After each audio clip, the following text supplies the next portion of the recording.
Hello everyone, this is Serious Trivia, and today we're continuing the 12 Tiger Generals of Wu Let's Talk Lore series with episode 2 featuring Huang Gai. Born in the Quanning County, deep in the southern commandery of Linling, Huang Gai can trace his ancestry back to Huang Zilian, who was a former Han administrator of the Nanyang Commandery. Despite this connection, Huang Gai grew up rather poor, as his particular branch of the clan left the wealthy commandery of Nanyang and migrated down to the desolate frontier commandery of Linling ever since the days of his grandfather, Huang Zan. And to make matters worse, when Huang Gai was still a young child, both of his parents died, leaving him in the care of relatives. But this combination of having a family history of working in the government and growing up alone and poor in a dangerous frontier commandery that is constantly under the threat of bandits shaped Huang Gai's development, as he would take a keen interest in reading classics and war manuals. And with this education, Huang Gai eventually earned himself a minor clerk position in local government before receiving an official recommendation to land himself a low-ranking position working within the administrator's office. Now, as you might recall in our previous episode covering Chengpu, in the late 180s, Sun Jian was assigned as the new administrator of Changsha, which was a commandery right next to Linling. At the time, there were multiple rebellions in this area in the south, with Oxing being the biggest threat in Changsha. And after Sun Jian dealt with Oxing's rebellion, he crossed into both Guiyang and Linling commanderies to deal with the local rebellions there. And it was during this time that Huang Gai joined under the military service of Sun Jian. By 190, when Sun Jian decided to join the coalition against Dong Zhuo and march north, Huang Gai followed suit, starting out as a regular soldier before being made into a minor officer after demonstrating his skills in the initial skirmishes against the Shanyue and Dong Zhuo's forces. Now, because of Huang Gai's low rank, there is a lack of detailed records of his contributions from 190 to 199, although we do know that he continued to serve and fight for the Sun clan, first under Sun Jian and later under Sun Ce after Sun Jian's death. And by 199, he was finally promoted to Hang Wu Feng Xiao Wei, or a captain position, and there are scant records of Huang Gai taking part in Sun Ce's attack on Huangzu in the same year. After Sun Ce's death, Sun Quan mainly utilized Huang Gai in the suppression of the Shanyue issues throughout the south, as Huang Gai went from county to county, serving as their mayor. Now, while the position of mayor sounds like a civil appointment, Huang Gai's main task as mayor was to command the local garrison and his personal retinue to eliminate local Shanyue threats. In early 200s, Huang Gai's first mayor post was in the county of Shitou, or what would later become the Wu capital Jianye. On his first day on the job, he told two of his county clerks that even though he was the mayor, he knew he could not deal with most of the everyday civil and judiciary duties, as he would be absent most of the time, leading troops in the surrounding areas to eradicate the Shanyue presence. So he delegated these tasks to these two clerks while warning them to have patience with the citizens when it comes to civil disputes, and refrain from using corporal punishment in any circumstance, as he would not tolerate the beating or whipping of civilians under his watch. Now, initially, this arrangement went quite well, but over time, as these clerks noticed how busy Huang Gai was in fighting the Shanyue camps, they started to slack off, take bribes, and abuse their power from their posts, thinking that Huang Gai would never find out, especially after they noticed that Huang Gai never even bothered to read any of the summary reports that they would periodically write to him. However, over time, Huang Gai did notice this shift, and being the military man that he was, he could not tolerate this development, as one day out of the blue, he invited all the local officials to his home for a feast. During this feast, Huang Gai had the two clerks arrested, as he listed out their wrongdoings. Scared of being punished, the two clerks relentlessly kowtowed at Huang Gai's feet while apologizing for their mistakes. Seeing this, Huang Gai responded by saying that he practices what he preaches, and that because he told them to avoid corporal punishment at all costs, he would not beat them or whip them for their mistakes. Then Huang Gai drew his blade and cut both of the clerks' head off in front of all the other officials. From that day forward, no one dared to break the rules while Huang Gai remained mayor. Then for the entirety of the early 200s until the Battle of Chibi in 208, Huang Gai would be assigned from one county to the next, as he would end up serving as mayors for 9 different counties during this period. Now, by the time of the Battle of Chibi, given the significance of this final stand against Cao Cao's invasion, even captains like Huang Gai were all naturally summoned to the front line. And this campaign would become the pinnacle of Huang Gai's career, as he would be the one to suggest to Zhou Yu that given the numbers disparity between the two sides, they had no chance in any prolonged engagement. And seeing that Cao Cao had chained his ships together, a fire attack would give them the best chance of victory. Of course, Zhou Yu agreed with this assessment, but to carry out this fire attack required 3 elements. First, they needed a fire starter. And to this end, Zhou Yu had over a dozen speedboats and ramming ships modified as dried hay soaked in fish oil were loaded onto their docks.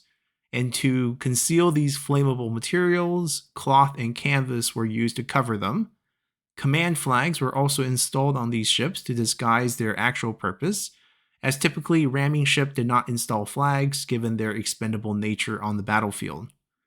Now, with these fire starters in place, Zhou Yu still needed to find a way to safely get these ships across the Yangtze River so that they could ram into Cao Cao's chained fleet. As well, the majority of Cao Cao's bigger ships were chained together to help facilitate troop transport for the invasion south. Cao Cao still had many speedboats and patrol ships that served to protect the main fleet, and thus the plan for Huang Gai's fake surrender was hatched. Unlike the romance portrayal of this event, Huang Gai was never beaten in history to sell the surrender.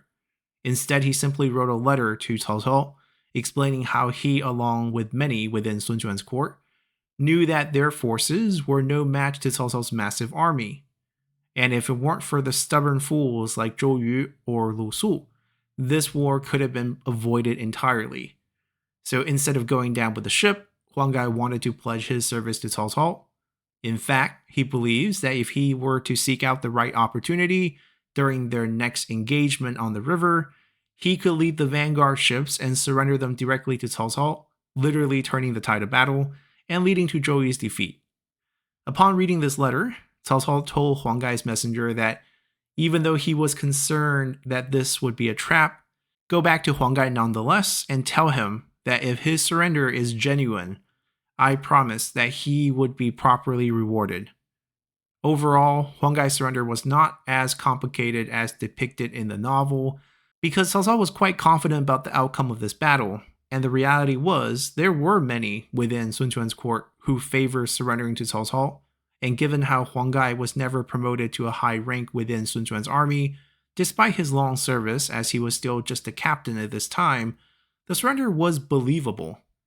Additionally, Cao Cao knew that the wind favored him, as during the winter month, this area of the Yangtze River predominantly had northerly wind that would blow any fire attack back towards Zhou Yu's own fleet.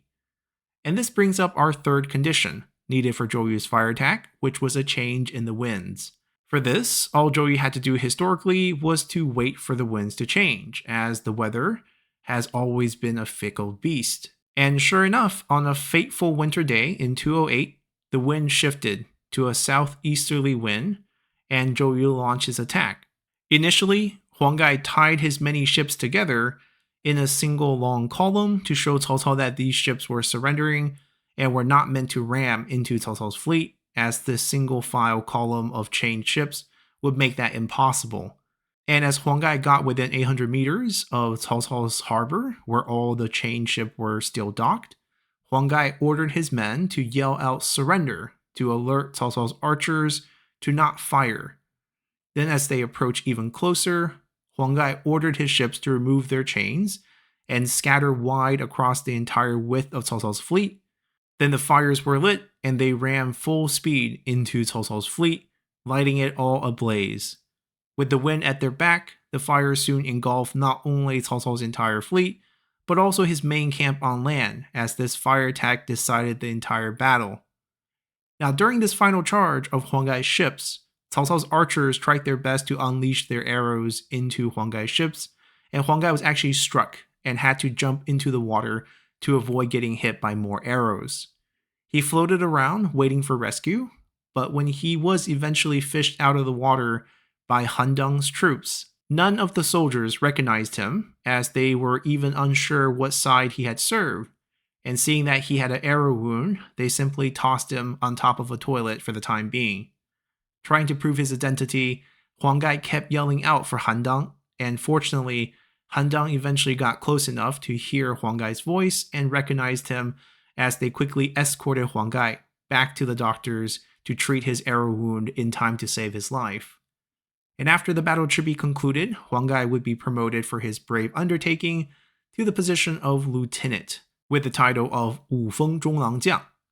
Now, as you can see, Huang Gai was never historically a high-ranking member of the Wu military, and even after his heroics at Shibi, he remained just a lieutenant.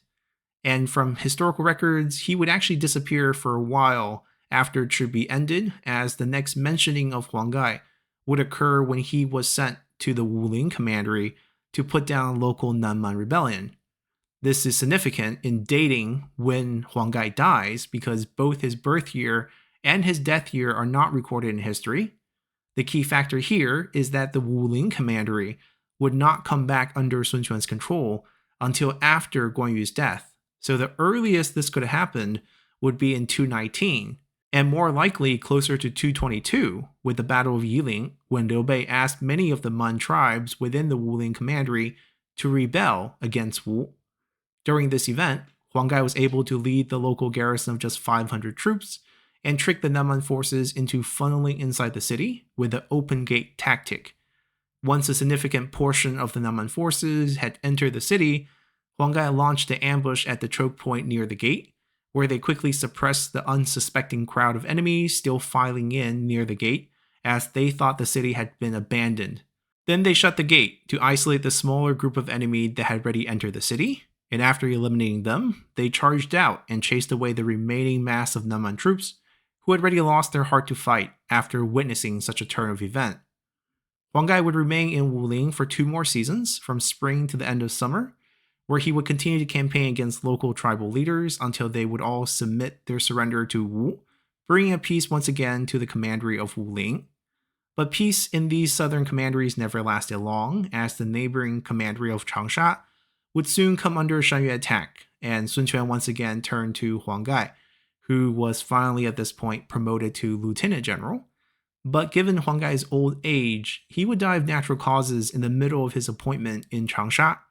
Even though we do not know the exact year of his death, we can narrow the range down to somewhere between 223 to 229, as it was after Liu Bei's death, but before Sun Quan had named himself as an emperor. Huang Gai would leave behind one son in Huang Bing, who eventually would be given a high nobility title of Guan Nei Hou and promoted to retain his late father's military rank of lieutenant general and named as the administrator of Nan Commandery once Sun Quan ascended the throne in 229. And with that, our episode on Huang Gai will come to a close. Next time when we return, we'll move on to cover the life and career of our third Tiger General of Wu in Han Deng. Hopefully you all have enjoyed this episode enough to consider subscribing to the channel for more content on Three Kingdoms history, or simply support the channel by leaving a comment below, or just by hitting the like button. And as always, I'll see you all next time. Bye!